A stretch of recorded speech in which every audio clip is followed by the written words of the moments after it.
युगों युगों से भारत की धरती पर एक कहानी गाई जाती है, एक ऐसी कहानी जिसने धर्म, कर्तव्य और प्रेम की परिभाषा को सदियों से प्रभावित किया है। ये कहानी है कुरुवंश और पांडवों की। ये कहानी है सत्ता के लोभ, भाईचारे के टूटने और धर्मयुद्ध की। इस महाकाव्य में आप देखेंगे दो राजकुमारों धृतराष्ट्र और पांडु की दास्तान, जिनके बीच सत्ता का संघर्ष सदियों तक खून बहाता रहा। द्रौपदी का किरदार, जिसका अपमान ज्वाला बनकर महाभारत का युद्ध जगाता है। भगवान श्री कृष्ण की दिव्य लीला, जो कर्म और धर्म का मार्ग प्रशस्त करती है। महाभारत सिर्फ एक युद्ध की कहानी नहीं, बल्कि मानवीय स्वभावों का ऐसा संग्राम है जो आज भी हमारे समाज में प्रासंगिक है। तो तैयार हो जाइए इस महागाथा के साक्षी बनने के लिए।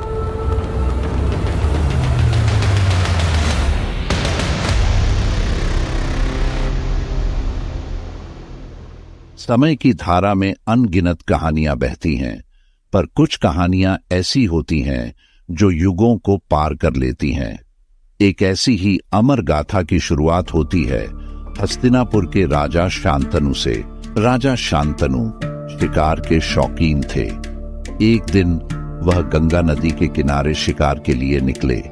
नदी के किनारे पहुंचकर राजा शांतनु एक अद्भुत दृश्य से सम्मोहित हो गए। राजा शांतनु ने गंगा को अपनी पत्नी बनाने की इच्छा प्रकट की।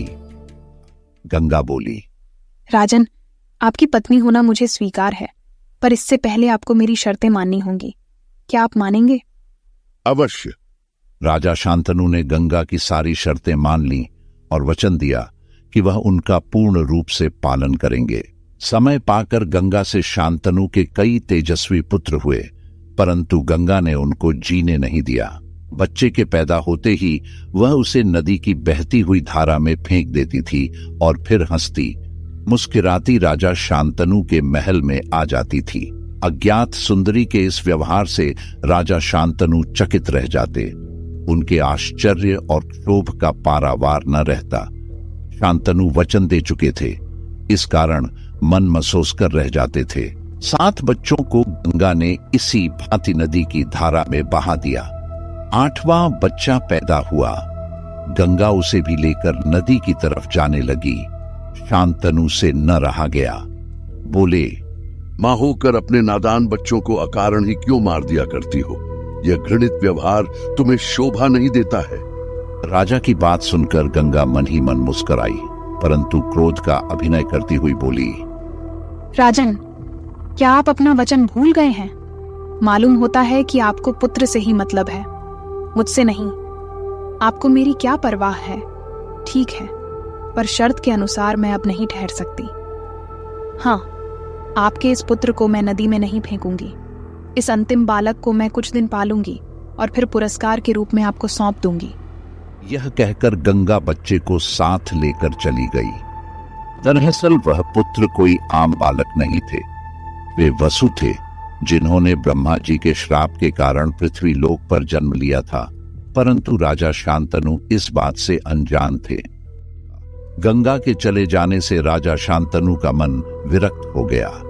उन्होंने भोग विलास से जी हटा लिया और राजकाज में मन लगाने लगे। एक दिन राजा शिकार खेलते खेलते गंगा के तट पर चले गए तो देखा किनारे पर खड़ा एक सुंदर और गठीला युवक गंगा की बहती हुई धारा पर बाण चला रहा था। बाणों की बौछार से गंगा की प्रचंड धारा एकदम रुकी हुई थी। यह दृश्य देखकर शांतनु दंग रह गए। इतने में ही राजा के सामने स्वयं गंगा आकर उपस्थित हो गई। गंगा ने युवक को अपने पास बुलाया और राजा से बोली, राजन, पहचाना मुझे और इस युवक को? यही आपका और मेरा 8वां पुत्र देवव्रत है। महर्षि वशिष्ठ ने इसे शिक्षा दी है।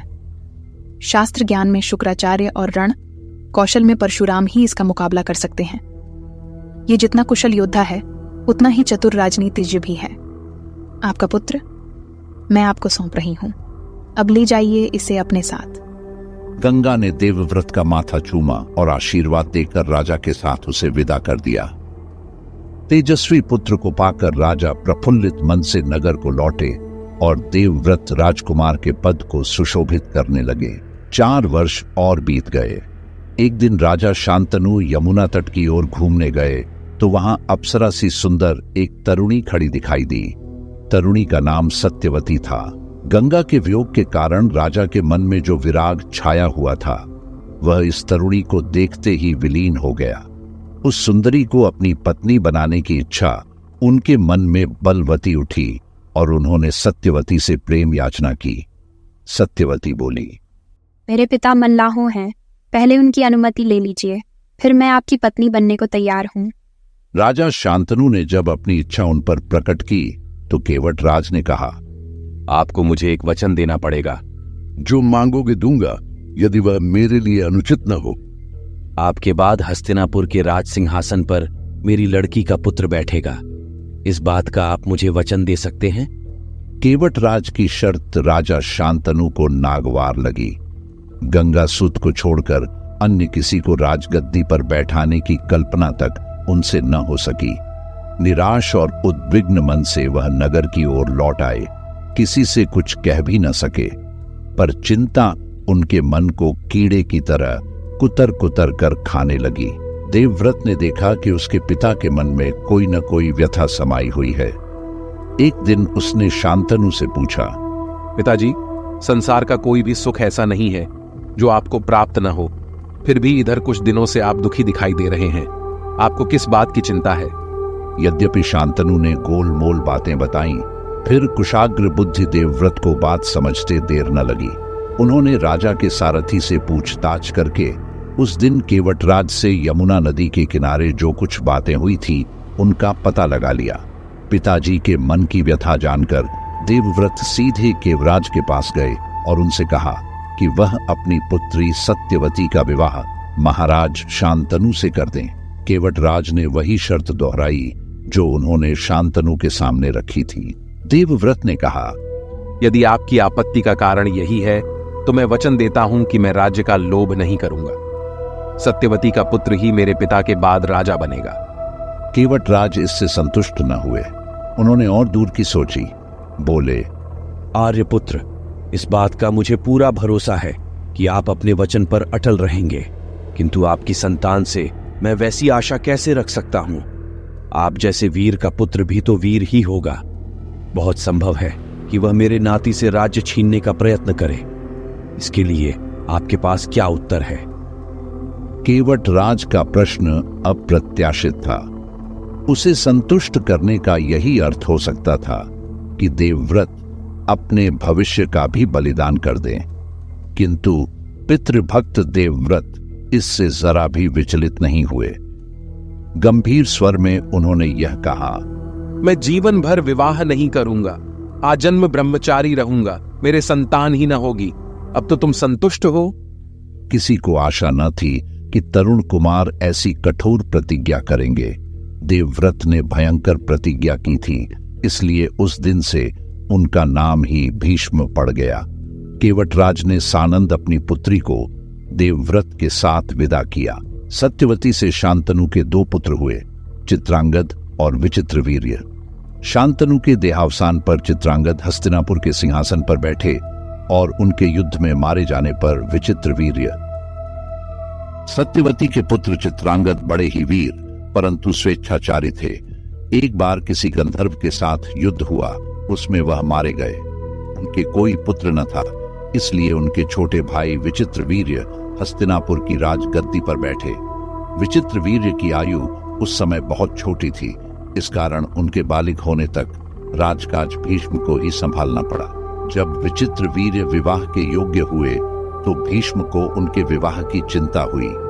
उन्हें खबर लगी कि काशीराज की कन्याओं का स्वयंवर होने वाला है। यह जानकर भीष्म बड़े खुश हुए और स्वयंवर में सम्मिलित होने के लिए काशी रवाना हो गए। देश विदेश के अनेक राजकुमार उस स्वयंवर में भाग लेने के लिए आए थे। राजपुत्रियों को पाने के लिए आपस में बड़ी स्पर्धा थी। क्षत्रियों में भीष्म की प्रतिज्ञा की प्रतिष्ठा अद्वितीय थी। उनके महान त्याग और भीषण प्रतिज्ञा का हाल सब जानते थे। इसलिए जब वह स्वयंवर मंडप में प्रविष्ट हुए तो राजकुमारों ने सोचा कि वह सिर्फ स्वयंवर देखने के लिए आए होंगे। परंतु जब स्वयंवर में सम्मिलित होने वालों में भीष्म ने भी अपना नाम दिया तो अन्य कुमारों को निराश होना पड़ा। उनको क्या पता था कि दृढ़व्रती भीष्म अपने लिए नहीं वरन अपने भाई के लिए स्वयंवर में सम्मिलित हुए हैं। सभा में खलबली मच गई। चारों ओर से भीष्म पर फप्तियां कसी जाने लगीं। माना कि भरतवंशी भीष्म बड़े बुद्धिमान और विद्वान हैं। स्वयंवर से इन्हें क्या मतलब? इनके प्रण का क्या हुआ? जीवन भर ब्रह्मचारी रहने की इन्होंने जो प्रतिज्ञा की थी, क्या वह झूठी थी? इस भांति सब राजकुमारों ने भीष्म की हंसी उड़ाई। यहां तक कि काशीराज की कन्याओं ने भी भीष्म की तरफ से दृष्टि फेर ली और उनकी अवहेलना सी करके आगे की ओर चल दी। भीष्म इस अवहेलना को सह न सके। उन्होंने सभी राजकुमारों को हराकर तीनों राजकन्याओं को बलपूर्वक रथ पर बैठा लिया और हस्तिनापुर को चल दिए। सौभ देश का राजा शाल्व बड़ा वीर था। काशीराज की सबसे बड़ी कन्या अंबा उस पर अनुरुक्त थी और उसको मन ही मन अपना पति मान चुकी थी। शाल्व ने भीष्म के रथ का पीछा किया और उसको रोकने का प्रयत्न किया। इस पर भीष्म और शाल्व बीच घोर युद्ध छिड़ गया। भीष्म ने उसे हरा दिया, किंतु काशीराज की कन्याओं की प्रार्थना पर उसे जीवित ही छोड़ दिया। भीष्म काशीराज की कन्याओं को लेकर हस्तिनापुर पहुंचे। विचित्रवीर्य के विवाह की सारी तैयारी हो जाने के बाद जब कन्याओं को विवाह मंडप में ले जाने का समय आया तो काशीराज की बड़ी बेटी अंबा एकांत में भीष्म से बोली, गांगे, मैंने अपने मन में सौभ देश के राजा शाल्व को अपना पति मान लिया था। इसी बीच आप मुझे बलपूर्वक यहाँ ले आए। मेरे मन की बात जानने के बाद आप मेरे बारे में अब जो उचित समझें करें। भीष्म को अंबा की बात झंझी। उन्होंने अंबा को उसकी इच्छानुसार उचित प्रबंध के साथ शाल्व के पास भेज दिया और अंबा की दोनों बहनों अंबिका और अंबालिका का विचित्र वीर्य के साथ विवाह करा दिया। अंबा अपने मनोनीत वर सौभराज शाल्व के पास गई और सारा वृत्तांत कह सुनाया। उसने कहा, राजन, मैं आपको ही अपना पति मान चुकी हूँ। मेरे अनुरोध से भीष्म ने मुझे आपके पास भेजा है। आप मुझे अपनी पत्नी स्वीकार कर लें। पर शाल्व न माना। उसने अंबा से कहा, सारे राजकुमारों के सामने भीष्म ने मुझे युद्ध में पराजित किया और तुम्हें बलपूर्वक हरण करके ले गए। इतने बड़े अपमान के बाद मैं तुम्हें कैसे स्वीकार कर सकता हूँ? तुम्हारे लिए अब उचित यही है कि तुम भीष्म के पास जाओ और उनकी सलाह के मुताबिक ही काम करो। बेचारी अंबा हस्तिनापुर लौट आई और भीष्म को सारा हाल कह सुनाया। उन्होंने विचित्र वीर्य से कहा, वत्स, राजा शाल्व अंबा को स्वीकार नहीं करता। इससे विदित होता है कि उसकी इच्छा अंबा को पत्नी बनाने की नहीं थी। अब उसके साथ तुम्हारा ब्याह करने में कोई आपत्ति नहीं रही है। पर विचित्र वीर्य अंबा साथ ब्याह करने को राजी न हुए। बेचारी अंबा न इधर की रही न उधर की। कोई और रास्ता न देख वह भीष्म से बोली, गांगे, मैं तो दोनों ओर से ही गई। मेरा कोई भी सहारा न रहा। आप ही मुझे हर लाए थे। अतः अब आपका यह कर्तव्य है कि आप मेरे साथ ब्याह कर लें। भीष्म ने उसकी बात ध्यान से सुनी और अपनी प्रतिज्ञा की याद दिलाकर बोले, अपनी प्रतिज्ञा तो मैं नहीं तोड़ सकता। उन्होंने अंबा की परिस्थिति समझकर विचित्र वीर्य से दोबारा आग्रह किया, पर वह न माना। भीष्म ने अंबा को फिर समझाया और कहा कि सौभराज शाल्व के ही पास जाओ और एक बार फिर प्रार्थना करो। लाचार अंबा फिर शाल्व के पास गई और उसकी बहुत मिन्नतें की, लेकिन दूसरे की जीती हुई कन्या को स्वीकार करने से सौभराज ने साफ इनकार कर दिया। अंबा इस प्रकार 6 साल तक हस्तिनापुर और सौभदेश के बीच ठोकरें खाती फिरी। उसने अपने इस सारे दुख का कारण भीष्म को ही समझा। उन पर उसे बहुत क्रोध आया और प्रतिहिंसा की आग उसके मन में जलने लगी। भीष्म से बदला लेने की इच्छा से वह कई राजाओं के पास गई और उनको अपना दुखड़ा सुनाया। भीष्म से युद्ध करके उनका वध करने की उसने राजाओं से प्रार्थना की, पर राजा लोग तो भीष्म के नाम से ही डरते थे। किसी में इतना साहस न था कि भीष्म से युद्ध करे। क्षत्रियों से एकदम निराश होकर अंबा ने तपस्वी ब्राह्मणों की शरण ली। तपस्वियों ने कहा, बेटी, तुम परशुराम के पास जाओ, वे तुम्हारी इच्छा अवश्य पूरी करेंगे। तब ऋषियों की सलाह पर अंबा परशुराम के पास गई। अंबा की करुण कहानी सुनकर परशुराम का हृदय पिघल गया। उन्होंने दयार्द्र स्वर में कहा, काशीराज कन्या, तुम मुझसे क्या चाहती हो? ब्राह्मण वीर, मेरी प्रार्थना केवल यही है कि आप भीष्म से युद्ध करें। मैं आपसे भीष्म के वध की भीख मांगती हूँ। परशुराम को अंबा की प्रार्थना पसंद आई। बड़े उत्साह के साथ वह भीष्म के पास गए और उन्हें युद्ध के लिए ललकारा। दोनों कुशल योद्धा थे और धनुष विद्या के जानकार भी। दोनों ही जितेंद्रिय और ब्रह्मचारी थे। समान योद्धाओं की टक्कर थी। कई दिनों तक युद्ध होता रहा, फिर भी हार जीत का निश्चय न हो सका। अंत में परशुराम ने हार मान ली और उन्होंने अंबा से कहा, जो कुछ मेरे वश में था कर चुका, अब तुम्हारे लिए यही उचित है कि तुम भीष्म ही की शरण लो। पर अंबा ऐसी बातों से कब विचलित होने वाली थी। उसने वन में जाकर फिर तपस्या शुरू की और तपोबल से स्त्री रूप छोड़कर पुरुष बन गई और उसने अपना नाम शिखंडी रख लिया। विवाह के बाद युवा विचित्रवीर्य कामुकता के जाल में फंस गया। उसकी दोनों पत्नियां उसे भरपूर स्नेह देती थीं, परंतु कुछ ही वर्षों में अत्यधिक भोग विलास के कारण उसकी युवावस्था ही में मृत्यु हो गई। यह समाचार सुनकर धर्मनिष्ठ भीष्म को गहरा आघात लगा। उन्होंने धैर्य धरकर सभी आवश्यक संस्कार करवाए। कुछ दिनों पश्चात वंश के भविष्य को लेकर चिंतित सत्यवती ने भीष्म को अपने पास बुलाया। बेटा भीष्म, तुम्हारे पिता का अब कोई उत्तराधिकारी नहीं बचा। वंश को आगे बढ़ाने का दायित्व अब तुम्हारे ही कंधों पर आ गया है। भीष्म ने माता को नमस्कार किया और कहा, माता, आपकी बात सत्य है, परंतु आप यह भी जानती हैं कि मैंने आपके विवाह के समय कैसा वचन दिया था। बेटा, मुझे सब याद है। तुम्हारे पिता के लिए तुमने सिंहासन का त्याग करने का वचन लिया था। वह तुम्हारी महानता का ही परिचायक है। हाँ माता, मैंने सत्य का वचन दिया था और मैं उस वचन को कभी नहीं तोड़ूंगा। मैं राज्य का त्याग कर सकता हूं, मोक्ष का त्याग कर सकता हूं, पर सत्य का त्याग नहीं कर सकता। भीष्म की दृढ़ता देख सत्यवती समझ गईं कि इस रास्ते से वंश आगे नहीं बढ़ाया जा सकता। उन्होंने गंभीरता से सोचने के बाद एक नया उपाय सुझाया। बेटा, तुम्हारा वचन सत्य रहेगा, परंतु वंश भी आगे बढ़ेगा। एक उपाय है जिससे दोनों ही संभव हो सकते हैं। सत्यवती ने भीष्म को बताया कि उनके पुत्र व्यास, जो महान ऋषि और वेद व्यास के नाम से विख्यात थे, इस परिस्थिति का समाधान कर सकते हैं। भीष्म ने माता की बात सुनी और सोच समझकर कहा, माता, आपकी योजना तो उत्तम है, परंतु व्यास जी हमेशा समाधि में रहते हैं। उनका आह्वान कैसे किया जाए?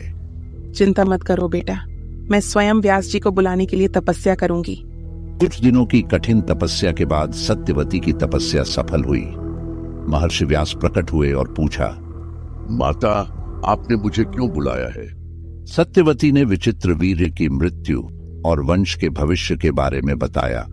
उन्होंने विनम्रता पूर्वक व्यास जी से अनुरोध किया कि वे विचित्र वीर्य की पत्नियों के गर्भ से पुत्र उत्पन्न करें। व्यास जी ने सत्यवती की बात सुनी और सहमति जताई, परंतु उन्होंने बताया कि उनकी तपस्या के कारण उन्हें दिव्य दृष्टि प्राप्त हो गई है। उन्होंने देखा कि विचित्र वीर्य की दोनों पत्नियों में से एक का पुत्र नेत्रहीन होगा और दूसरा रोगग्रस्त। व्यास जी ने कहा, मैं उनकी इच्छा अनुसार ही उनका गर्भ धारण करा सकता हूं, परंतु आपको यह जान लेना चाहिए कि संतान कैसा होगा। सत्यवती ने गंभीरता से सोचा। वंश को आगे बढ़ाने के लिए उन्हें यह कठिन चुनाव करना था। विचित्र वीर्य की दोनों रानियों अंबिका और अंबालिका को बुलाकर सत्यवती ने सारी कहानी बताई। महर्षि व्यास की दिव्य दृष्टि से मिले ज्ञान को उन्होंने खुलकर सामने रखा। एक रानी का पुत्र नेत्रहीन होगा, दूसरा रोगग्रस्त। ये सुनकर दोनों रानियों के मन में भारी शंका समा गई।